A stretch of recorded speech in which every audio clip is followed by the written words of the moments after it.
Hello दोस्तों, आपके अपने YouTube चैनल संस्कार कोचिंग एकेडमी पे हार्दिक स्वागत व हार्दिक अभिनंदन। हम आपके समकक्ष जो बात करें जियोग्राफी जियोग्राफी सब्जेक्ट है, जियोग्राफी सब्जेक्ट के आंसर की लेके प्रस्तुत हुए हैं।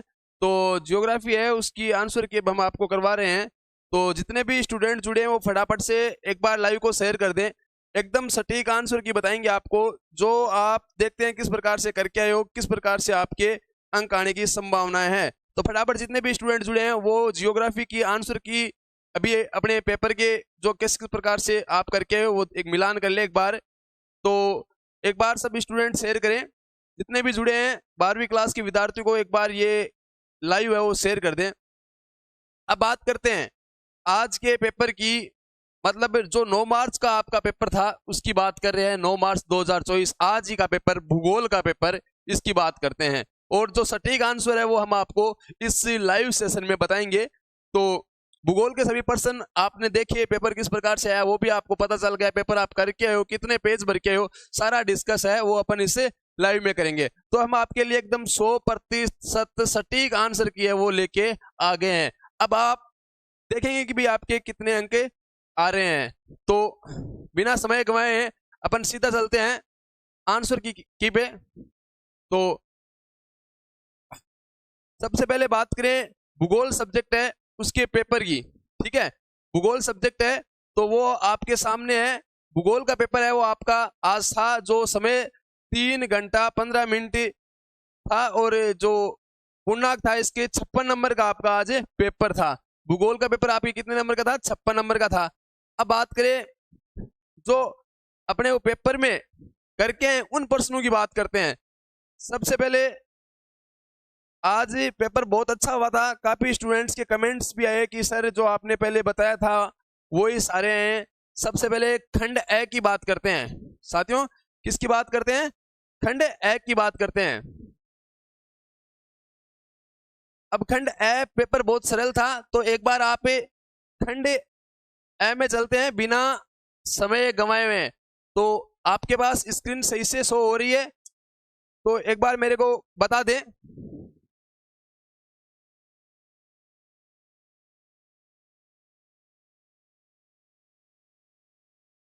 तो सबसे पहले बात करें खंड ए की, तो खंड ए था अपना ऑब्जेक्ट टाइप क्वेश्चन का था। खंड ए किसका था? ऑब्जेक्ट टाइप क्वेश्चन का था।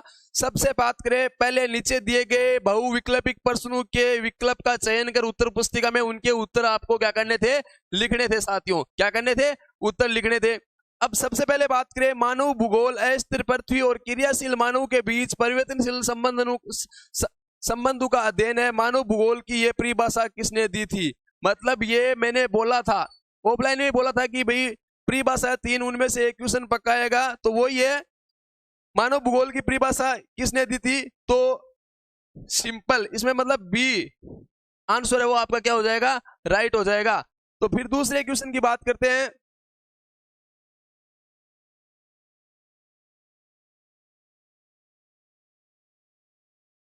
दूसरे दूसरे क्वेश्चन की बात करते हैं। प्रवास का प्रतिकर्षी कारक है, प्रवास है उसका प्रतिकर्षी कारक है। दूसरा प्रश्न बहुत ही सरल था।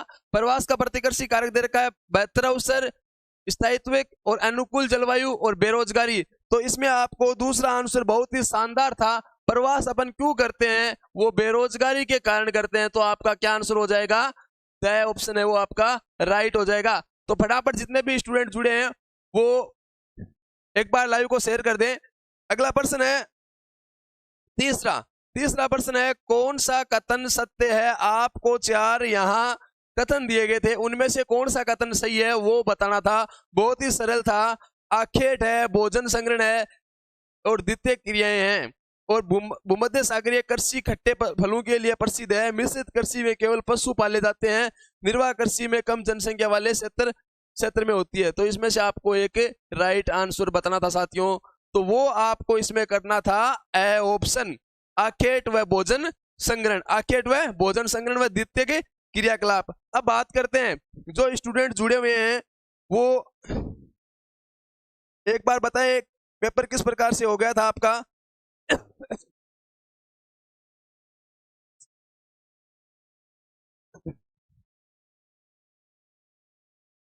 अब चलो आगे चलते हैं चौथे क्वेश्चन पे।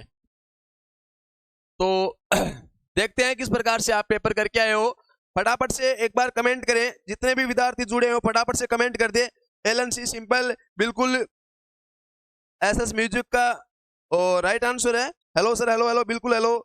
तो चलो अब बात करते हैं बिना समय गवाए क्वेश्चन की ओर। चलो क्वेश्चन पे चलते हैं। तो चौथा क्वेश्चन है, उपलब्ध कच्चे माल का रूप बदलकर उसे मूल्यवान बनाना कौन सी क्रिया है। मतलब जो कच्चा माल है उसका रूप बदलना है, जो भी कच्चा माल है उसको रूप बदलकर उसे मूल्यवान बनाना है। मतलब मूल्यवान बनाना कौन सी क्रिया में शामिल होता है। मैंने बताई थी 5 क्रियाकलाप, मैंने बताए थे कि भाई इनमें से एक प्रश्न पक्का आएगा और वो ये पेपर में छप गया है। अब कई बच्चे बोल रहे हैं कि सर समझ में नहीं आया, कंफ्यूजन हो गए। तो वो बात नहीं है। देखो प्राथमिक क्रियाकलाप होता है द्वितीयक, तृतीयक, चतुर्थक, और वैसे क्रियाकलाप 5 है। उनमें से मैंने बोला था एक क्वेश्चन आएगा। तो फटाफट से एक बार आप बताइए कि इसका राइट आंसर क्या है। तो सभी स्टूडेंट जुड़े हुए हैं, फटाफट से बता दें। तो इसका राइट आंसर था द्वितीय क्रियाकलाप। क्या था? द्वितीय क्रियाकलाप। जो द्वितीय क्रियाकलाप करके आए उसके इसका नंबर पूरा है, मतलब पूरे नंबर मिलेंगे उनको। अगला प्रश्न है, विश्व का संगतम रेल तंत्र कहां मिलता है। विश्व का संगतम रेल तंत्र कहां मिलता है। हाय हाय फ्रेंड्स, पेपर मस्त हुआ है। और अगला प्रश्न है, विश्व का संगतम रेल तंत्र कहां मिलता है। विश्व का संगतम रेल तंत्र है यो यूरोप में, यूरोप, ठीक है। इसका यूरोप होगा, जो बेल्जियम देश है ना, बेल्जियम देश, बेल्जियम देश, याद रख लेना। यूरोप में विश्व का संगतम रेल तंत्र यूरोप है। तो ये एक राइट आंसर है आपका। फिर आगे चलते हैं बिना समय गंवाए हुए।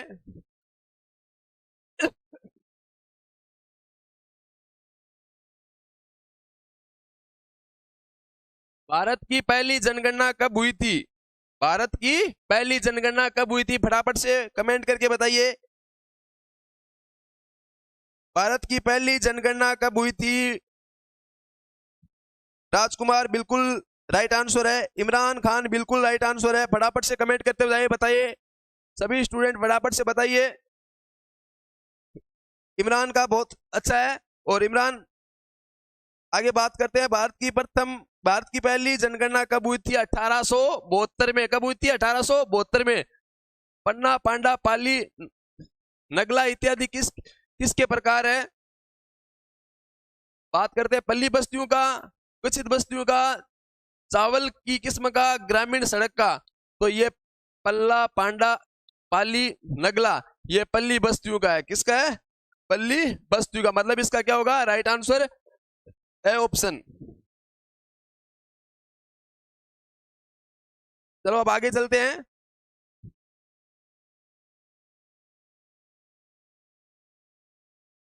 बात करते हैं, रबी की फसल है, रबी की फसल है। फसल मैंने बताई थी कि रबी, खरीफ, जायद, 3 में से 1% पक्का आएगा। तो 1% यहाँ रबी की फसल है। तो चावल दे रखा है पहला ऑप्शन, फिर बाजरा, फिर कपास, फिर सरसों। तो इसमें बताओ कौन सा आंसर है। इसमें कौन सा आंसर है, फटाफट से बताइए। रबी की फसल है। रबी की फसल का राइट आंसर फटाफट से सभी स्टूडेंट कमेंट करके बताते हैं। एक बार देखते हैं कौन कौन क्या क्या करके आए, बताइए फटाफट। आज थोड़ा गला खराब है, फिर भी जियोग्राफी का पेपर था तो मैंने सोचा ये बताना बहुत जरूरी है। मदन बिल्कुल सही, इमरान बिल्कुल सही। जिनका डी ऑप्शन है भाई वो राइट है, इसको लॉक कर दीजिए। डी ऑप्शन, जिनका डी ऑप्शन करके है वो 100% सही है। उनके पूरे में से पूरे नंबर है। डी ऑप्शन है उनका, एकदम राइट है। आगे चलते हैं बिना समय गंवाए हुए, चले चलो चलते हैं।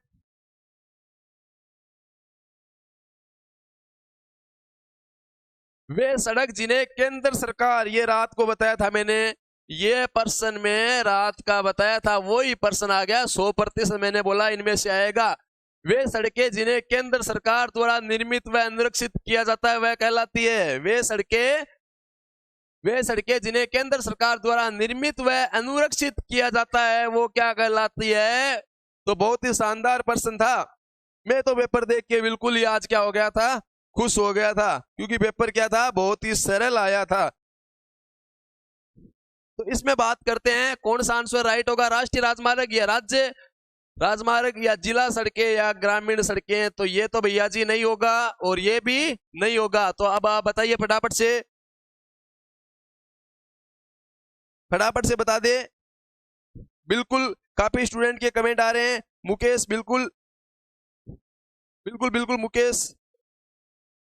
अब इसका होगा राष्ट्रीय राजमार्ग, राष्ट्रीय राजमार्ग। ऑप्शन क्या हो जाएगा, राइट हो जाएगा। समय के दो अंतरालों के बीच एक क्षेत्र विशेष में होने वाली जनसंख्या परिवर्तन को जाना जाता है।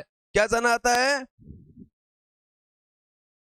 पहला ऑप्शन है जनसंख्या प्रवाह, जनसंख्या घनत्व, जनसंख्या वृद्धि, जनसंख्या वितरण। तो इसका राइट आंसर क्या होगा, फटाफट से बताइए, फटाफट से बताइए।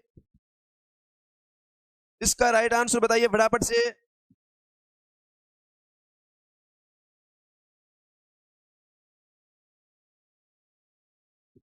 इसका राइट आंसर होगा जनसंख्या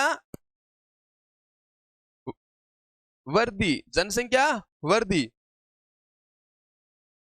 आगे बात करते हैं, अगले क्वेश्चन की ओर चलते हैं।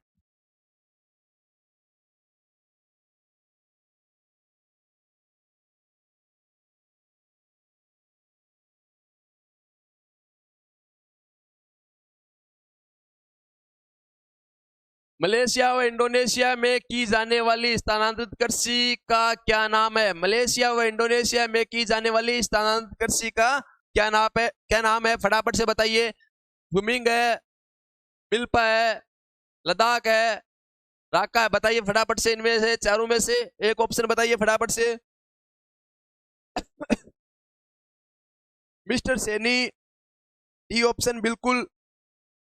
देखते हैं कौन कौन स्टूडेंट क्या क्या बताता है। Mukesh option, class tenth boy D option. बिल्कुल डी ऑप्शन क्या है, सही है, लद्दाख। बिल्कुल 100% यही आंसर होगा। आगे बात करते हैं, वीर्त झील आंतरिक जलमार्ग स्थित है, वीर्त झील आंतरिक जलमार्ग स्थित है। अगला प्रश्न है, वीर्त झील आंतरिक जलमार्ग स्थित है, फटाफट से बताइए। उत्तरी अमेरिका, ब्राजील, अफ्रीका या एशिया? इन चारों में से एक फटाफट से बताइए।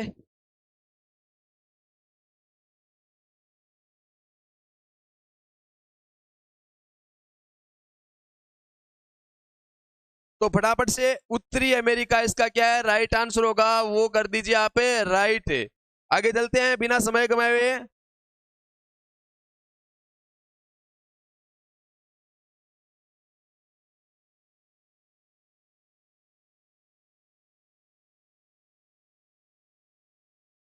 अगला प्रश्न है, भारतीय जनगणना में ऋणात्मक वृद्धि दर वाला दशक, भारतीय जनगणना में ऋणात्मक वृद्धि वाला दशक पूछा है भैया।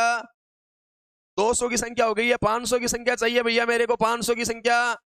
500 बच्चे अभी लाइव स्ट्रीमिंग में होने चाहिए, कम से कम 500। आगे बात करते हैं, भारतीय जनगणना में ऋणात्मक वृद्धि दर वाला दशक कौन सा है? तो बहुत ही सरल प्रश्न आया था, बहुत ही सरल प्रश्न आया था। मैंने बताया था कि इस प्रकार से प्रश्न आपके छपेंगे, तो वो कि वो प्रश्न क्या है, छप गए। बात करते हैं 1901, 1911, 1911, 1921, 1921, 1931, 1931, 1941। तो इसमें राइट आंसर कौन सा है, फटाफट से बताइए। भारतीय जनगणना में ऋणात्मक वृद्धि दर वाला दशक बताना भैया जी, दशक फटाफट से बताइए। तो इसका करते हैं, बी ऑप्शन है वो क्या करते हैं, राइट करते हैं। 1911 से 1921, ये क्या हो जाएगा, 100% राइट आंसर हो जाएगा भैया जी। ठीक है, आगे चलते हैं। अपरंपरागत ऊर्जा स्रोत क्या है? अपरंपरागत ऊर्जा के स्रोत पूछे हैं, तो अपरंपरागत ऊर्जा के स्रोत कौन से होते हैं, उनको वो बताना है। कोयला होता है, प्राकृतिक गैस होता है, पेट्रोलियम होता है, सौर ऊर्जा है। 4 स्रोत मैंने कल भी बताए थे कि इनमें से आएंगे, तो वो याद कर लेना। काफी स्टूडेंट याद करके गए थे, कोयला, प्राकृतिक गैस, पेट्रोल या सौर ऊर्जा? फटाफट से बताइए, फटाफट से बताइए। इसमें पूछा है अपरंपरागत, आया पहले ध्यान रखना, अपरंपरागत, परंपरागत होते हैं, एक होता है अपरंपरागत। बिल्कुल बिल्कुल, काफी बच्चों के कमेंट आ रहे हैं।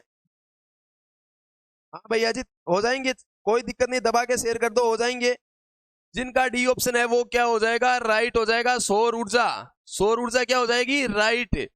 मतलब अपरंपरागत है, ठीक है, उसका क्या हो जाएगा, सौर ऊर्जा। आगे बात करते हैं।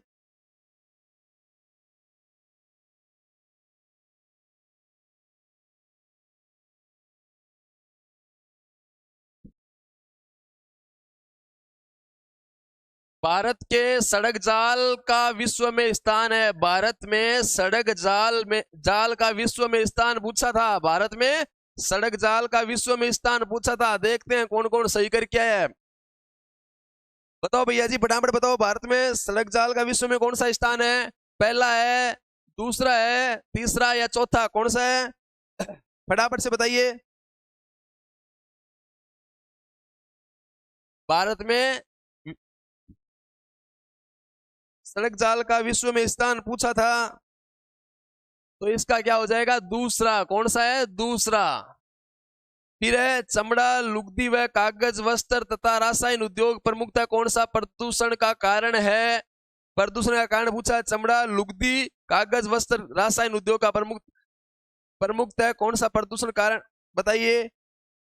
इसका राइट आंसर क्या होगा, जल या वायु या भू या ध्वनि? तो राइट आंसर होगा जल। क्या होगा, जल। चमड़ा, लुगदी, कागज और वस्त्र और रासायन, इनसे क्या होता है, जल प्रदूषण।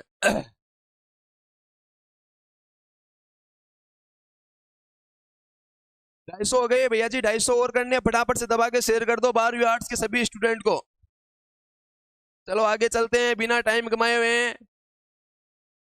ये लो भैया जी, अब आ गया बहुत ही शानदार, एक से बढ़ के एक क्वेश्चन। दूसरा प्रश्न, मैंने पहले ही बोला था कि रिक्त स्थान वाले प्रश्न आप अच्छे से पढ़ लो, इनमें आपके कहीं नंबर ना कट जाए। लेकिन कंजूसी की वहां पढ़ने में, तो वहां दिक्कत हो गई, काफी के दिक्कत हो गई। मतलब एक बार दबा के शेयर करो। ने नवनिश्चयवाद संकल्पना प्रस्तुत की थी। ने नवनिश्चयवाद संकल्पना प्रस्तुत की थी, मतलब निश्चयवाद की संकल्पना किसने दी थी? तो बताओ भाई, किसने दी थी?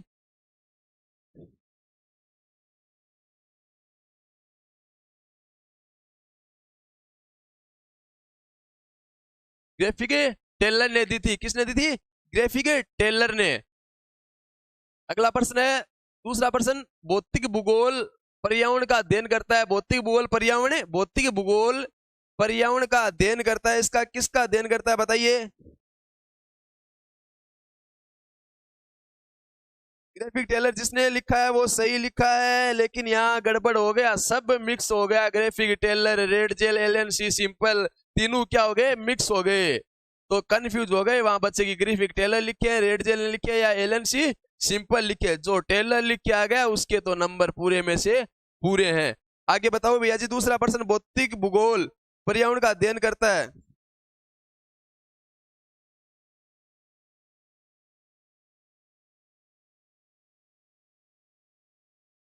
भौतिक भूगोल है जो पृथ्वी व पर्यावरण का अध्ययन है। किसका है? भौतिक भूगोल पृथ्वी व पर्यावरण का अध्ययन है। किसका है? भौतिक भूगोल पृथ्वी व पर्यावरण का अध्ययन है। अगला प्रश्न है, जब लोग एक स्थान से दूसरे स्थान पर जाते हैं तो वह स्थान जहां से लोग गमन करते हैं वह कहलाता है। जब लोग है एक स्थान से दूसरे स्थान पर जाते हैं तो वहां स्थान जहां लोग गमन करते हैं उसे क्या कहते हैं? उद्गम स्थान कहते हैं। क्या कहते हैं? उद्गम। क्या कहते हैं? उद्गम। ठीक है, उद्गम स्थान क्या कहते हैं? उद्गम स्थान कहते हैं।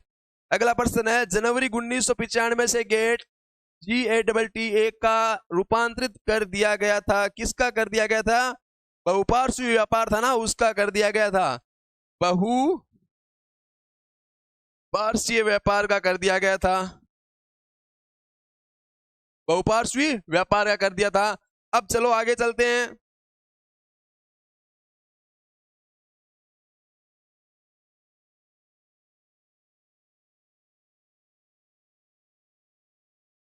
जल, पेट्रोलियम और प्राकृतिक गैस जिसे तरल एवं गैसीय पदार्थ के परिवहन के लिए प्रयोग किया जाता है। मतलब जल, पेट्रोलियम और प्राकृतिक गैस तरल एवं गैसीय पदार्थों के परिवहन के लिए का प्रयोग किया जाता है। किसका प्रयोग किया जाता है? मतलब जल का और पेट्रोलियम प्राकृतिक गैसों का किसका प्रयोग करते हैं, मैंने बताया पाइपों के द्वारा होता है। किसका होता है, पाइपलाइन से। किसका करेंगे, पाइपलाइन। पाइपलाइन कर दो इसमें। फिर है सन 2011 की जनगणना के अनुसार भारत के द्वितीय संगतम जनसंख्या वाला राज्य था, कौन सा था, कौन सा राज्य था, बिहार था। कौन सा था, बिहार। भारत में नगर का उभयदय काल से हुआ था, भारत में नगरों का उभयदय काल हुआ था। भारत का नगरों का उभयदय काल कौन से हुआ था, प्राचीन काल से। किससे, प्राचीन काल से। किससे, प्राचीन काल से, प्राचीन काल से हुआ था। खरीफ की फसल, अगला प्रश्न है, खरीफ की फसल मानसून के साथ बोई जाती है। मतलब खरीफ की फसल है वो कौन से मानसून में बोई जाती है, कौन से मानसून में बोई जाती है, फटाफट से बताइए। जून जुलाई में बोई जाती है भैया जी। कौन से में, जून और जुलाई में। जून जुलाई में खरीफ की फसल है वो कौन से मानसून में बोई जाती है, जून जुलाई में। जून जुलाई में जब आपकी क्या है, स्कूलें स्टार्ट होती है तब भी बोई जाती है, तब आपको घर वाले क्या है, खेत में लेके जाते हैं। चलो आगे चलते हैं।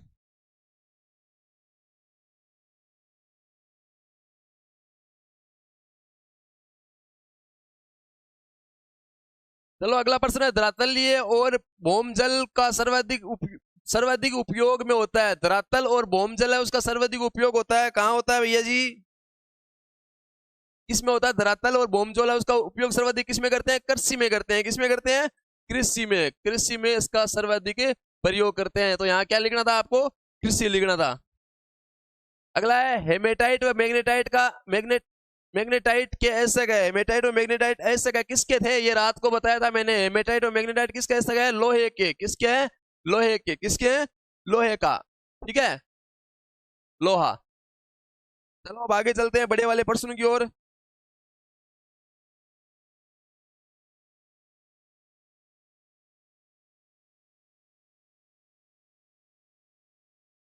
अब देखो अपने प्रश्न थे अति लघुरात्मक प्रश्न। अति लघुरात्मक प्रश्न, जनसंख्या प्रवास क्या है, तो इसमें आपको जनसंख्या प्रवास है उसके बारे में बताना था। 1 नंबर का था, ज्यादा बड़ा नहीं था, 2 लाइन लिखनी थी बस। अगला प्रश्न है द्विपार्श्विक व्यापार को परिभाषित कीजिए। द्विपार्श्विक व्यापार है तो दो देशों के मध्य किया जाता है, तो इसकी भी ज्यादा कोई बड़ी नहीं थी, 2-3 लाइनों में आपको इसका आंसर करना था।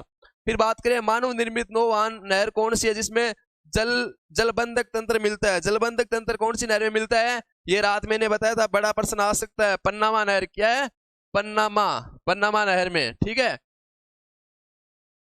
सुंदर जंगलों तथा पहाड़ी ढलानों पर एकांकी झोंपड़ियों के रूप में विकसित होने वाली बस्तियों के नाम बताइए। तो इसमें बस्तियों का नाम बताना था, बहुत ही सरल प्रश्न था। क्या करके आए इसमें बताइए,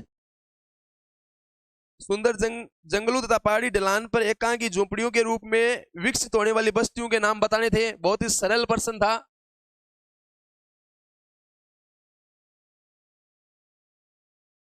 तो अगला प्रश्न है मानव विकास सूचकांक से आप क्या समझते हैं। यूएनडीपी वाला प्रश्न बहुत ही सरल था, तो ये आपको करना है। अब आगे चलते हैं, जल परिवहन सस्ता क्यों है। जल परिवहन सस्ता क्यों है, क्योंकि इसमें अत्यधिक खर्चे की आवश्यकता नहीं होती है, तो यह सबसे सस्ता और सुबोध है। आगे चलते हैं,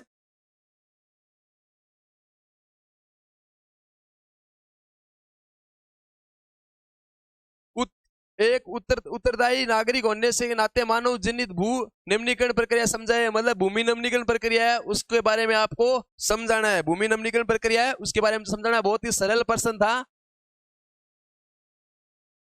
ठीक है, आगे बात करते हैं लघुरात्मक प्रश्न। खंड ब आ गया है, खंड ब के लघुरात्मक प्रश्न है वो आर्थिक भूगोल के 2 उपक्षेत्रों के नाम बताना था। आर्थिक भूगोल है उसके 2 उपक्षेत्र, कृषि और पर्यटन भूगोल। आर्थिक भूगोल के 2 उपक्षेत्र कृषि या पर्यटन भूगोल। कोल खोज क्या है, कोल खोज के बारे में बताना है, बहुत ही सरल प्रश्न था।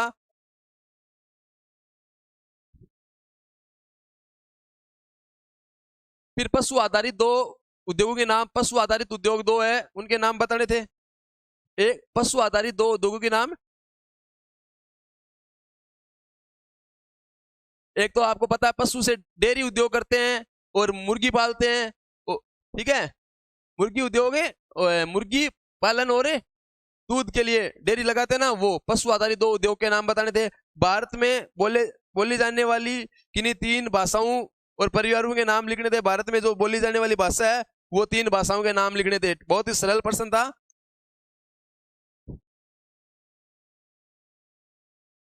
शुष्क भूमि कृषि किसे कहते हैं? बहुत ही सरल प्रश्न था, शुष्क भूमि कृषि। फिर है शुष्क शुष्क भूमि 8 नंबर, बहुत सरल था। फिर जल प्रदूषण के दुष्प्रभाव लिखने, जल प्रदूषण से होने वाले जो दुष्प्रभाव है उसके बारे में लिखने थे। ठीक है, अगला प्रश्न है, रेल पटरी की चौड़ाई के आधार पर भारतीय रेल में कौन कौन से भाग बनाए गए हैं? कौन कौन से भाग है वो बनाए गए हैं? भारतीय पटरी की चौड़ाई के आधार पर भारतीय रेल के कौन कौन से वर्गों में बनाई गई है? मतलब जो पटरियां हैं उनके वर्ग बताने थे। बहुत सरल प्रश्न था। समुद्री पतन पर अंतरराष्ट्रीय व्यापार के प्रवेश द्वार को क्या कहते हैं? ठीक है,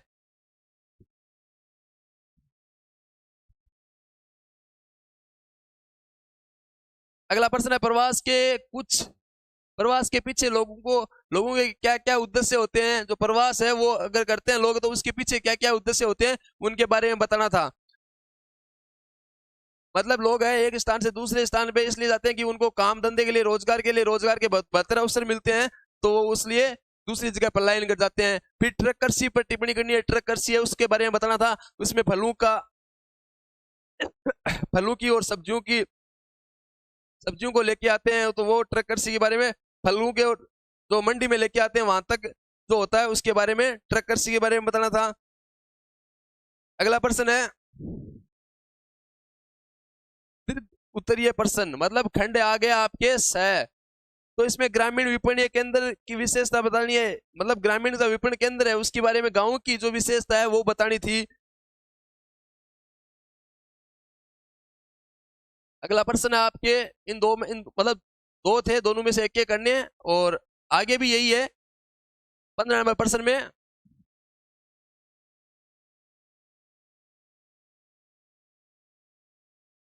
तो 2 प्रश्न है, उनमें से एक ही करना होता है। तो ये मैंने पहले ही बताया था आपको कि अथवा आपके ये बेनिफिट हो जाएगा, तो उनमें से आप एक प्रश्न कर लेना।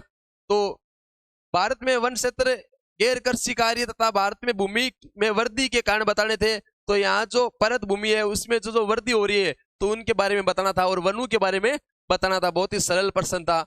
फिर है भारत में सौर ऊर्जा व पवन ऊर्जा के बारे में बताना था। तो भारत में जो सौर ऊर्जा है और पवन ऊर्जा है उसके बारे में आपको क्या है इसमें बताना था। सौर ऊर्जा के बारे में बताना था अलग से और एक अलग पवन ऊर्जा के बारे में बताना था। मतलब वो अंतर स्पष्ट करने वाला था, इस तरीके से बताना था। ठीक है, भारत भारत में अगला प्रश्न ये अथवा का इसका, भारत में खनिज के किन्हीं दो दो पेटियों का वर्णन करना है। मतलब खनिज के बारे में वर्णन करना था यहाँ। फिर आ गया खंड द, निबंधात्मक प्रश्न। 4 नंबर वाले प्रश्न आ गए।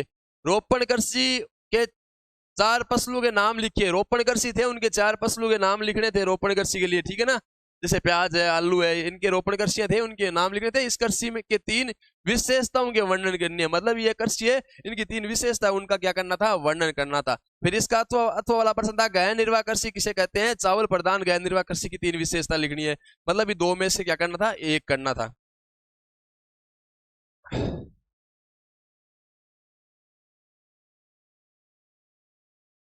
18 नंबर प्रश्न है, नियोजन से आप क्या समझते हैं? पर्वतीय क्षेत्र का विकास के लिए 3 सुझाव लिखिए।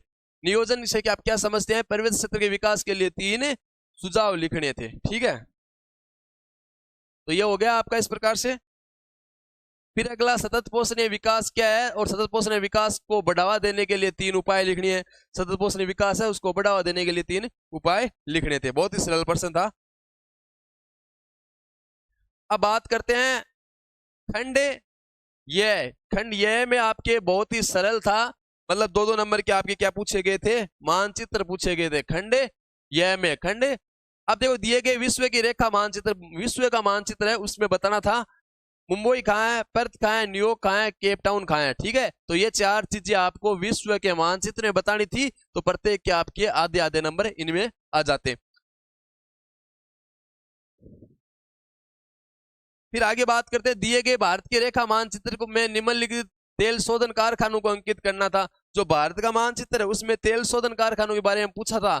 तो ये चारों आपके उनमें से आपको दर्शाने थे, तो इनके भी आपको क्या है आधे आधे नंबर मिल जाते वहां। तो इस प्रकार से आप पेपर करके आए हो तो आपके क्या है 56 में से 56 नंबर आ जाएंगे। और आगे भी अगर आप इसी प्रकार के पेपरों के सॉल्यूशन देखना चाहते हो तो हमारे YouTube चैनल को शेयर करें एंड सब्सक्राइब करें। फिर कभी मिलेंगे नेक्स्ट वीडियो में, तब तक के लिए जय हिंद, जय Bharat, take care, bye bye.